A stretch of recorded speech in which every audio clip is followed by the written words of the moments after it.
네, 반갑습니다. 네, 부산에서 초등교사로 일하고 있는 옥효진이라고 합니다. 저는 경제 교육에 대해서 관심을 많이 가지고 있고 실천하고 있는 사람인데요. 한 장에 한 끼입니다. 한 장에 얼마? 20미소라고 생각하면 됩니다. 그럼 살 생각 있으신 분 손 들어주세요. 학부모님들 세대에는 이런 것들 많이 배우셨을 것 같습니다. 저금해라, 절약해라 라는 말들을 많이 들어오셨을 텐데 저 역시 그런 경제 교육만 받고 자라서 막상 사회에 나와 보니까 너무 힘든 점이 많더라고요. 학교에서는 가르쳐 주지 않았지만 사회에서 필요한 경제, 금융 지식들이 워낙 많았고 현장, 그러니까 실전에 나와서야 이제 하나씩 직접 부딪히고 깨지고 실수하고 실패하면서 배워간다라는 생각이 많이 들었습니다. 그래서 저는 개인적으로 좀 고민을 해봤습니다. 우리 아이들에게 어떻게 경제, 금융에 대해서 가르치면 좋을까? 그래서 제가 교실에서 실천하고 있는 이야기, 그리고 부모님들께서 가정에서 이렇게 해주셨으면 좋겠다 하는 이야기를 오늘 좀 드려보려고 합니다. 아이들의 경제 교육을 위해서 제일 먼저 해야 될 게, 먼저 부모님께서 우리 아이에게 경제 교육을 하는 이유, 목표를 설정하실 필요가 있을 것 같아요. 근데 대부분의 부모님들께 여쭤보면 우리 아이가 부자가 됐으면 좋겠어요 라는 대답을 많이 해주시더라고요. 그런데 부자 되기라는 목표는 개인적으로는 스스로 세워야 하는 목표이지 부모님이 경제 교육을 할 때 세워야 되는 목표는 아니라고 생각을 합니다. 그렇다면 부모님들께서 경제 교육을 우리 자녀에게 할 때 세워야 할 목표는 무엇이냐? 저는 우리 아이를 경제적으로 독립시키는 것이라고 말씀을 드리고 싶어요. 어른이 되어서 하게 될 돈을 벌고 쓰고 저축하고 투자하고 돈 관리하는, 돈과 관련된 모든 것들을 아이가 스스로 할 수 있도록 만드는 거죠. 그런데 이 경제적 독립은 나이가 든다고 해서 저절로 되는 것이 아닙니다. 뉴스에서 많은 소식들 접하고 계실 거예요. 캥거루족이라는 단어도 들어보셨을 거고요. 그런 것들이 어린 시절부터, 학창 시절부터 이 경제적 독립을 위한 제대로 된 교육을 받지 못했기 때문에 나이는 성인이지만 30대가 되고 40대가 되더라도 부모로부터 경제적으로 완전히 독립하지 못한 현상들이라고 볼 수 있는 거죠. 그래서 이런 자녀의 경제적 독립을 위해서 우리 아이들에게 경제 교육이 필요하다. 그리고 학교에서뿐만 아니라 가정에서의 경제 교육이 더더욱 필요하다라고 좀 강조해서 말씀을 드리고 싶습니다. 가정에서의 경제 교육이 필요한 이유는요, 학교 현장에선 너무나 많은 공부들을 하고 있습니다. 저처럼 경제 교육에 관심 있는 사람이라면, 선생님을 만나신다면 교실에서 아이들이 실생활에 필요한 경제 공부를 할 기회가 있겠지만 그것도 제한적이고 저도 아이들에게 해줄 수 있는 게 1년이라는 기간밖에 없기 때문에 시간도 한정적입니다. 그래서 가정에서 우리 아이에게 하는 경제 교육이 반드시 필요한 거고요. 그래서 이 영상을 보고 계시는 부모님들께서 우리 집에서부터 우리 아이에게 하는 경제 교육을 실천을 해주셨으면 좋을 것 같습니다. 어떻게 아이들에게 우리 집에서 경제 교육을 할 수 있을까 말씀을 드리기 전에 제가 제일 중요하게 생각하는 경제 교육을 우리 아이들에게 할 때 주의해야 할 점을 한 가지 먼저 말씀을 드리고 싶어요. 뭐냐면 바로 코브라 효과를 조심해야 한다라는 겁니다. 코브라 효과란 무언가 문제를 해결하려고 만든 방법이 오히려 상황을 악화시키거나 부작용을 낳을 때 쓰는 단어입니다. 코브라 효과가 이제 경제교육에서 발생하는 거는 대표적으로 벌금이라고 말씀을 드릴 수 있을 것 같아요. 저희 반에서도 아이들이 돈을 가지고 있다 보니 규칙을 어겼을 때 벌금을 매겨보면 어떨까, 복도를 뛰어다닌다면 벌금을 한번 매겨보는 건 어떨까 생각을 하고 실천을 한번 해봤습니다. 그랬더니 바로 코브라 효과가 발생을 하더라고요. 일단 첫 번째는 처음에는 아이들이 벌금이 무서우니까 행동을 조심합니다. 그런데 시간이 지나면서 나의 자산이 조금씩 형성이 되면 벌금이 그렇게 무서운 금액이 아니게 됩니다. 그래서 몇몇 친구들 중에 이런 생각을 하는 아이들이 생기더라고요. 벌금을 내면 뛸 수 있네? 벌금을 내야 하니까 조심해야지가 아니라 돈 내면 뛸 수 있네 라고 생각하는 아이들, 그러니까 벌금이 하나의 이용료로 변질되는 이런 부작용이 있었고요.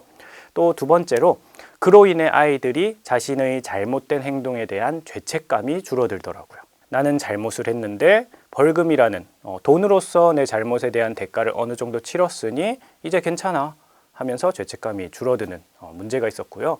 또 세 번째 문제는 아이들이 교실에서 혹은 집에서 생기는 문제를 해결하려는 방법을 떠올릴 때 이 벌금을 가장 빨리, 가장 먼저, 그리고 벌금만 떠올린다는 겁니다. 그래서 집에서 부모님들께서도 우리 아이에게 경제 공부를 집에서 운영을 하신다면 벌금제도 굉장히 효과가 즉각적이고 빠른 방법일 수는 있겠지만 벌금을 운영하는 것은 조금 생각해 보시는 것을 추천드립니다. 자칫 벌금을 잘못 이용하거나 돈을 잘못 이용하면 마치 하나의 상벌제처럼 운영이 될 수 있는데 경제교육은 상벌제를 운영하는 게 아니라는 거 꼭 생각해 주시면 좋겠습니다.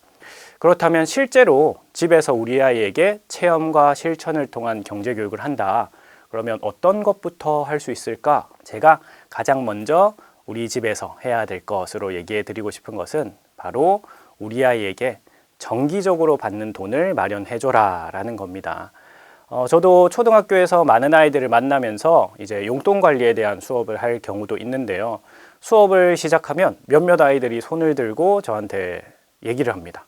선생님, 저 용돈 안 받는데요? 선생님, 저 용돈 받아본 적 없는데요? 라고 얘기를 하는 거죠. 그 아이들은 물론 생활에서 필요한 돈을 그때그때 필요할 때마다 받아 쓰거나 아니면 정기적이지 않게 그냥 들어오는 돈이 있거나 이런 상황일 거라고 생각이 듭니다.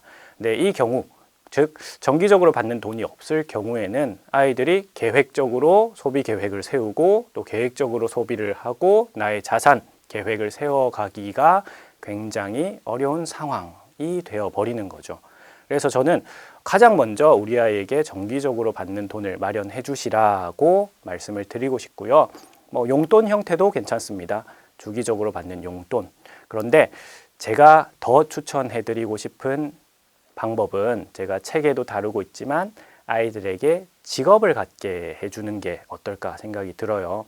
그래서 아이들이 이제 용돈이 아니라 하나의 급여처럼 내가 일을 한 대가로 받는 돈을 정기적으로 받을 수 있도록 해주시는 거죠. 그런데 여기서 유의하셔야 할 점이 코브라 효과가 있습니다. 많은 분들이 이 방법을 떠올리시더라고요. 설거지 한 번 하면 500원을 주거나 아니면 청소 한 번 하면 1,000원, 빨래를 개면 또 500원 이렇게 집안일 하나하나에 금액을 매기고 한 번 할 때마다 금액을 이제 쌓아가는 방법을 많이 쓰시는데 저는 이 방법이 코브라 효과가 일어날 수 있다라고 말씀을 드리고 싶어요. 그래서 좀 피하시면 어떨까 싶습니다. 왜냐하면 그렇게 집안일 하나하나의 금액을 정해놓게 되면 아이들 눈에 온 집안의 모든 일들이 돈을 받기 때문에 하는 일이 되어버립니다. 가정일, 집안일이라는 것은 내가 이 집의 가족 구성원이기 때문에 당연히 해야 되는 일인데 돈을 받기 때문에 해야 하는 일로 자칫 바뀌어버릴 수 있다는 거죠. 그 경우에는 아이가 이런 말들을 합니다. 엄마, 요거 하면 얼마 주실 거예요? 더 심할 경우는 이거겠죠. 그냥 돈 안 받고 안 할래요. 이렇게 얘기했을 때는 부모님들께서도 더 이상 아이를 설득시킬 방법이 없으실 것 같아요. 그래서 모든 집안일에 이렇게 하나하나 한 번 할 때마다 돈을 지급하는 방법은 조금 피해 주시고 대신 이 방법을 써보시면 좋을 것 같아요. 바로 아이의 직업을 딱 하나 만들어 주는 거죠. 집에 화단이나 이런 것들이 있다면 그걸 가꾸는 원예사나 플로리스트 이런 직업들 아니면 이제 집에 잔잔하게 흐르는 이제 배경음악을 선곡하거나 차를 타고 이동할 때 가족들의 신청곡을 받아서 재생을 해주는 DJ 이런 직업들 오롯이 아이가 도맡아서 책임지고 하는 일을 정해진 기간 동안 수행했을 때 정기적인 급여를 받을 수 있도록 우리 아이에게 직업 활동처럼 경제교육을 시작해 주시면 어떨까 싶습니다. 그래서 이렇게 자기가 직업을 수행한 대가로 돈을 받으니 첫 월급이 지나고 아이들 일기에 이런 말들이 등장을 하더라고요. 우리 엄마가 왜 그렇게 월급날을 기다리는 줄 알겠다. 월급날 이렇게 돈 관리를 하는 게 힘든데 여기에다가 학원비까지 우리 엄마는 관리를 해주시면 머리가 지끈지끈할 것 같다. 이런 말들을 일기에 써주더라고요. 저는 그 일기 내용을 보면서 이런 생각이 들었습니다. 아이들이 새삼 돈에 대한 가치를 새롭게 느끼는구나. 아마 그전까지 아이들은 부모님이 내가 자녀기 때문에 주는 당연한 돈, 즉 용돈이 되겠죠. 그런 돈만 받고 생활을 했을 거예요. 하지만 내가 직업을 갖고 직접 일을 해서 돈을 벌어보니 똑같은 금액의 돈인데도 그 가치가 다르게 느껴진다라는 거죠. 네, 이런 것 같아요. 아이들이 명절에 세배 한 번 하고 몇만 원씩 받는 것과 아르바이트를 해서 내가 열심히 몇 시간 일을 해서 받은 몇만 원, 똑같은 돈이더라도 쓸 때 어떤 느낌이 들까라는 이런 것과 비슷하지 않을까 싶습니다. 그래서 돈에 대한 가치, 이 만 원이라는 돈이 정말 어느 정도의 가치를 가지고 있는지를 확실하게 알려주는 방법이 우리 아이에게 직업을 갖고 일을 해서 직접 정기적인 수익을 얻도록 하는 방법이라고 추천을 드리고 싶습니다. 이렇게 직접 아이가 돈을 벌기 시작하면 경제교육의 출발이 잘 이루어졌다고 말씀을 드릴 수 있을 것 같아요. 왜냐? 내가 돈을 벌었고 그 돈에 대한 가치를 새롭게 정립을 했기 때문에 뒤에 이어질 소비, 그리고 저축, 투자와 같은 돈 관리에서도 아이들이 그냥 내가 거저 얻은 돈을 쓰거나 관리하는 것보다는 훨씬 이 돈에 대해서 집중을 하게 되어 있습니다. 그래서 부모님들께서 여러 가지 경제교육 내용들이 있지만 뭐부터 출발해야 될까 망설여지신다면 바로 집에서 우리 아이가 직접 돈을 한번 벌어보도록 하는 이 소득활동, 직업활동을 먼저 해보시는 것을 추천드리겠습니다. 현금이랑 카드 이렇게 두 개 중에 카드를 요즘 저희 반 아이들도 많이 쓰더라고요. 근데 카드가 장점이 굉장히 많아요. 편하기도 하고 분실하더라도 돈은 나가지 않고 그다음에 교통카드 기능 이런 것들도 있고 부모님이 이체해 줄 수도 있고 기록도 바로바로 남아요. 근데 처음 이제 돈 공부를 하는 아이들이라면 저는 현금을 우선 써라라고 말씀을 드리고 싶어요. 그 이유가 초등학생 아이들은 이제 구체적 조작기입니다. 발달 단계상. 그래서 수학 시간에 수학 문제를 풀 때도 그냥 숫자만 가지고 하는 게 아니라 구체물을 가지고 수업을 해요. 수막대라든지 아니면 도형을 직접 만져본다든지 이제 수감각, 양감을 키워가는 건데 돈도 결국 수를 다루는 건데 카드로만 쓰면 아이들은 특히 이 감이 굉장히 떨어져요. 어른들도 이제 한 달에 한 번 카드 명세서 보면 놀라는 것처럼 아이들은 더 심하단 말이죠. 그래서 처음에 이 돈이 어느 정도의 양을 가지고 있는 건지 익숙해질 때까지는 좀 불편함이 있겠지만 아이들이 현금을 써서 돈을 벌고 돈을 쓸 수 있도록 해주시는 것을 추천드려요. 네, 돈 관리하는 방법이 많지만 일단 대표적으로 저축, 투자 이렇게 두 가지가 있는데요. 저는 저축을 먼저 습관을 들이는 게 우선이다라고 말씀을 드리고 싶어요. 저도 교실에서 다양한 활동, 저축 활동도 있고 투자 활동도 있지만 투자는 좀 뒤로 밀어두는 편이에요. 왜냐? 내가 돈을 벌고 그 돈으로 나의 자본금을 형성하는 저축을 통해서 목돈을 형성하는 그 과정 그리고 그 습관을 먼저 형성한 다음에 내가 마련한 그 자본금으로 투자하는 단계로 넘어가야지 그냥 투자만 먼저 이제 시작을 했을 경우에는 자칫 이제 일확천금을 노리는 그런 아이의 성향으로 바뀌어 버릴 수도 있고요.